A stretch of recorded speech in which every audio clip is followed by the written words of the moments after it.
సర్పంచ్ గా ఎస్కే ఫిరోజు, ఉప సర్పంచ్ గా గంధం లల్లి ఎన్నిక కావడం జరిగింది. వీరిద్దరూ ప్రమాణ స్వీకారం చేయబోతున్నారు. గ్రామ పంచాయతీ సర్పంచ్ అయిన షేక్ ఫిరోజ్, గ్రామ ఉప సర్పంచ్ అయిన అను నేను శాసనం ద్వారా ఏర్పాటు చేయబడిన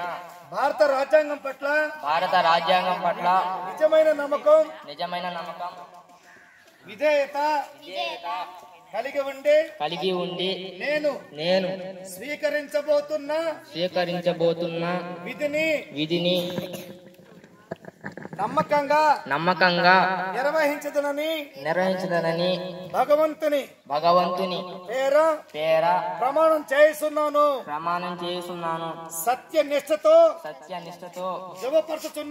ధృవపరచుతున్నాను. క్లాప్స్.